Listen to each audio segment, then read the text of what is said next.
लोग ने शिकायत में लिखा है। रमेश सोडी उसका नाम था और वो यहाँ पे एक पास के ही एक गांव का वो रहने वाला है, तो जो कुछ साल पहले वो डीआरजी में चला गया है। तो ये जो है कि वो लोग कुछ भी करते रहे, पुलिस कुछ भी करते रहे और उनको एक तरह से जो बचाया जाता है, इससे सभी नागरिकों का एक तरह से मौलिक अधिकार हनन होता है। इसलिए बहुत खतरनाक बात है। का एक पारा है गोटुम पारा, तो गोटुम पारा के पास ही एक बेलम पहाड़ी है, इसका उसी से इसका नाम पड़ा है बेलमनेन्द्रा इस गांव का। तो बेलम पहाड़ी को पार करके उनको वहाँ से चलना होता है और उस रास्ते से वो लोग गोरनम जा सकते हैं। तो ये 8 जन वहीं जाने के लिए सुबह निकले, कुछ सुबह 7 बजे वो लोग निकले और वहाँ अपने गोटुमपारा से ये पहाड़ी 1 ही किलोमीटर की दूरी से शुरू हो जाती है। तो वहीं तक वो लोग कुछ आधे घंटे तक पहुँचे और पहाड़ी चढ़ने ही लगे कि सामने से फोर्स आ गई और एकदम तत्कालिक उन्होंने फायरिंग इन पर शुरू कर दी। तो जिस तरह से आप सब परिचित हैं, हम सब जानते हैं कि इधर बस्तर इलाके में आदिवासी लोग अक्सर एक पंक्ति में चलते हैं। जब भी उनको कहीं लंबा जाना होता है तो हम अक्सर देखते हैं कि वो एक के पीछे एक इस तरह से चलते हैं। तो उस दिन भी हम लोग को आज के दिन में बस्तर में दिख रहा है और बीजापुर में बीजापुर एक उदाहरण है जिसमें हम ये देख रहे हैं कि 1 जनवरी जो मुदवेंडी में 6 महीने की जो बच्ची को गोली लगती है, वो घटना से लेके उसके बाद कुछ ही दिनों में पुसनार में एक आदमी को दौड़ा के मारा गया। हालांकि बाद में कुछ बात आई कि वो संगम का है या वो कोई भी है, ग्रामीण है, आप किसी को भी दौड़ा के नहीं मार सकते हैं। बात ये है ना, जो हम लोग जब फर्जी मुठभेड़ बोलते हैं, हम लोग जब बोलते हैं कि फर्जी मुठभेड़ हत्या है, तो हम क्या कहें, हमारा मतलब क्या है? हमारा मतलब यही है कि हम सब जानते हैं कि यहाँ पे सरकार की और माओवादियों के बीच की लड़ाई चल रही है, हम जानते हैं, मगर हम केवल यही उम्मीद करते हैं कि कानून के दायरे में रहकर सरकार काम करे। किसी भी आम ग्रामीणों को आप दौड़ा कर मारेंगे, किसी भी छोटी बच्ची को गोली लगती है उसको भी फिर आप बोलेंगे नहीं वो क्रॉस फायरिंग में मरी, हालांकि उस दिन वहाँ पे कोई मुठभेड़ नहीं हुई थी, कोई माओवादी नहीं कार्यवाही कर रहे हैं। इससे ये तो एक तरह का फांसीवाद की तरफ लोकतंत्र को ढकेल रहे हैं, या हम कह सकते हैं कि फांसीवाद का यहाँ पे एक तरह का निर्माण किया जा रहा है। तो फिर सवाल अंततः यही है कि क्या अब बस्तर संभाग में, क्या बीजापुर में रूल ऑफ लॉ का कुछ मायने नहीं रह गया है क्या? ये एक बेसिक सवाल है और सभी ग्रामीणों का, पीड़ितों का, हम सब का बस यही एक बात है कि ये सब कुछ बहुत निंदनीय है। हम लोग सब इस तरह का नहीं करें। जो भी आपका काउंटर इंसर्जेंसी चल रहा है वो कानून के दायरे में ही हो। हम इस बात को समझते हैं कि यहाँ पे एक इंसर्जेंसी है और साथ में काउंटर इंसर्जेंसी है, मगर कानून के दायरे में ही ये कार्यवाही हो और इस तरह की पुलिस फोर्स को आप नहीं एक तरह से बनाएं डीआरजी जैसी, क्योंकि अभी गांव के लोगों का कहना है कि सब गोंडी बोल रहे थे। उनमें से एक जन को वो पहचाने भी हैं, एक रमेश करके एक व्यक्ति।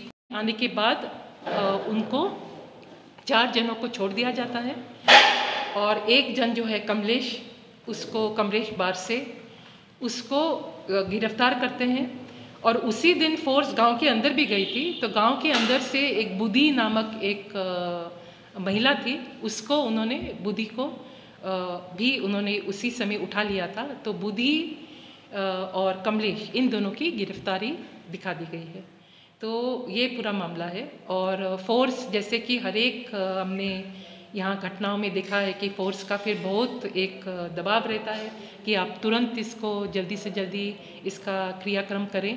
तो उस तरह का दबाव यहाँ पे भी रहा, मगर गांव वालों ने यही कहा कि हमको हमारा सांस्कृतिक पूरा कार्यक्रम करने के लिए समय चाहिए और दूसरे जो भी कार्यकर्ता हैं वो लोग भी हमारे गांव में आएंगे, तभी हम लोग सब कुछ करेंगे। अंततः वो लोग ने 20 तारीख को नहीं, ये घटना ही थी 20 तारीख को, तो ये लोग अभी परसों के दिन ही उनको दफना पाए हैं। ये घटना है, 3 लोग मारे जाते हैं। वो क्या करने जा रहे थे? वो अपने पहाड़, अपने जंगल, अपने ही ज़मीन, ये जो पहाड़ी है ये बेलम नेंद्रा के गांव की सरहद के अंदर आती है। वो टेक्निकली अभी तक अपने ही गांव में थे, तो क्या आदिवासी अपने ही गांव में, अपने ही पहाड़ियों में कहीं भी सुरक्षित अब नहीं है। वो जा रहे थे कहाँ? गोरनम। गोरनम में क्या करने जा रहे थे? एक अहिंसक लड़ाई का हिस्सा बनने जा रहे थे। गोरनम में जो लड़ाई कई दिनों से आप लोग सब देख रहे होंगे, वो अभी पहले तो और भी मुद्दे थे, अभी जो खास जो लड़ाई वहाँ पे चल रही थी वो इस 6 महीने की बच्ची के को न्याय देने की लड़ाई वहाँ पे अभी चल रही है। तो उसमें बेलम नेंद्रा के लोग अपनी हिस्सेदारी निभाने के लिए वहाँ जा रहे थे। और ये सब, जैसे मैंने आपको इन सब की उम्र बताई है, ये सब युवक थे। सबसे बड़ा उनमें जो था वो था कोसा। हाँ, तो ये जो हाल है कि हर एक मतलब 3 घटनाएं हो जाती हैं। आज 25 जनवरी है, कल हमारा रिपब्लिक डे है, तो हमारा किस तरह का ये लोकतंत्र हमारा है, हमारा लोकतंत्र किस तरफ बढ़ रहा है।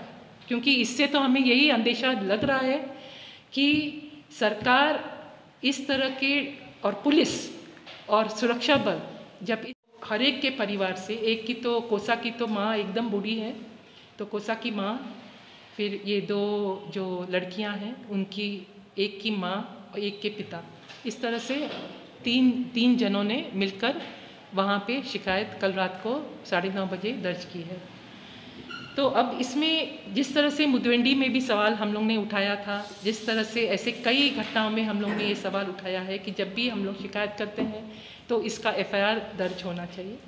तो इसमें अभी मूल मांगे यही हैं कि FIR दर्ज होना चाहिए, जो दोषी पुलिसकर्मी हैं उन पर भी हत्या का मुकदमा चलना चाहिए और सज़ा होनी चाहिए, तभी लोगों को लगेगा कि हमको कुछ न्याय मिल पाया है।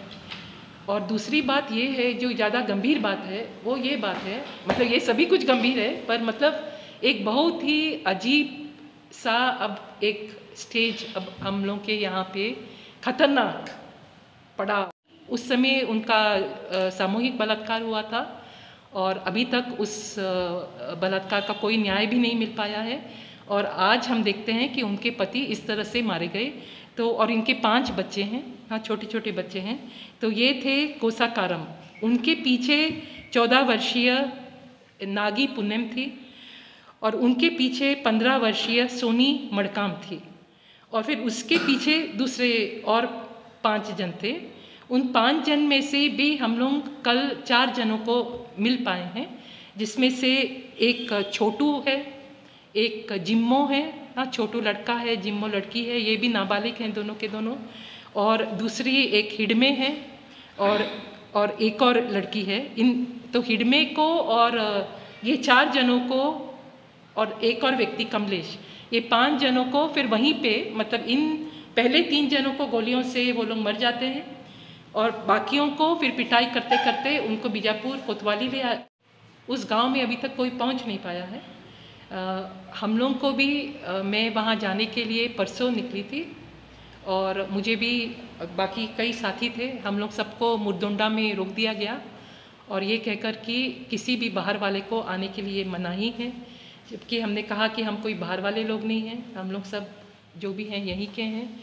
मगर ये फिर बाद में ये कहा गया कि नहीं, वहाँ कुछ एम्बुश का कोई तकलीफ़ है या फायरिंग का कोई बात है, मगर लोकल को हम जाने देंगे, बाहर वाले को नहीं। जिसमें फिर सवाल ये उठता है कि अगर कुछ भी तकलीफ़ है आगे रोड पर, तो लोकल को भी तकलीफ़ है और बाहर वाले को भी तकलीफ़ है। तो केवल किसी बाहर वाले को रोकना, ये जानते हुए कि हम तो बता रहे थे कि हम कहाँ जा रहे हैं, हम तो कह रहे थे कि हम नेंद्रा जा रहे हैं, तो ये मुझे लगता है ठीक नहीं है। तो खैर उस दिन ऐसा हुआ, फिर हम लोग दूसरे दिन बहुत कष्ट करके, बहुत दूसरे रास्ते से कष्ट करके वहाँ पहुँचे हैं और कल फिर पूरी जांच करके रात को 9:30 बजे हम लोग ने शिकायत दर्ज की है परिवारजनों ने, जो क्योंकि ये जो 3 व्यक्ति थे जो मारे गए, ये कि जो गोलियां लगी, ये जो पहले 3 जन थे उनको लगी और बाद में परिवारजनों ने जब उनका बॉडी देखा है तो एक एक जन को 3-3, 4-4 गोलियां लगी हैं। तो ये जो 3 जन थे शुरुआत वाले, इसमें से सबसे पहले थे एक कोसा करके एक व्यक्ति थे, इनका नाम है कोसा कारम, ये एक तकरीबन 40 साल के एक किसान हैं जिनके 5 बच्चे हैं। और ये भी एक नोट करने की बात है कि कोसा की जो पत्नी थी पांडे, जो अभी सितंबर में ही किसी बीमारी से वो गुजर गई, मगर पांडे भी उन्हीं महिलाओं की एक व्यक्ति थी जो आपको याद होगा 2015 में बिलम निंद्रा की 8 महिलाओं ने सुरक्षा बलों के द्वारा ये बलात्कार का इल्ज़ाम देते हुए उन्होंने एफआईआर किया था। तो उनमें से ही उनकी पत्नी थी। तो आप देखिए कि में हिडमे मरकाम है, ये बस्तर में सामाजिक कार्यकर्ता हैं, दंतेवाड़ा जिले की हैं। और मैं बेला भाटिया हूँ, मैं मानव अधिकार वकील हूँ और कार्यकर्ता हूँ। तो आज मैं आपके सामने इसलिए आई हूँ, हम दोनों आए हैं इसलिए आए हैं क्योंकि हम आपके सामने में अभी हाल में हुई एक घटना, बेलम लेंद्रा गांव बासागुड़ा थाना के अंतर्गत आता है, ये बीजापुर जिले का गांव है। यहाँ पे 20 तारीख को क्या घटना घटी, इसी के बारे में हम आपके सामने और सभी नागरिकों को ये बात बताने के लिए हम आए हैं। तो 20 तारीख को ये हुआ कि इसी गांव के 8 जन, वो लोग जो गोरनम में एक धरना चल रहा है, मूलवासी बचाओ मंच का, बहुत लंबे समय से धरना चल रहा है, तो उसको वो लोग अपना एक तरह से समर्थन देने के लिए इस गांव से 8 जन वहां निकले। मुतवेंडी की घटना के बाद में एक मुठभेड़ हुई, फिर एक ग्रामीण भी मारा गया था पुसनार में। उस समय आपकी कोई टीम नहीं आई थी और बात नहीं कर पाई थी। उसको लेके तरह तरह के सवाल हैं लोगों के मन में, तो बताएंगे कि आप क्यों नहीं पहुंच पाए और क्यों रितु पूनम के घर तक मतलब आपकी आवाज़ नहीं जा पाई थी।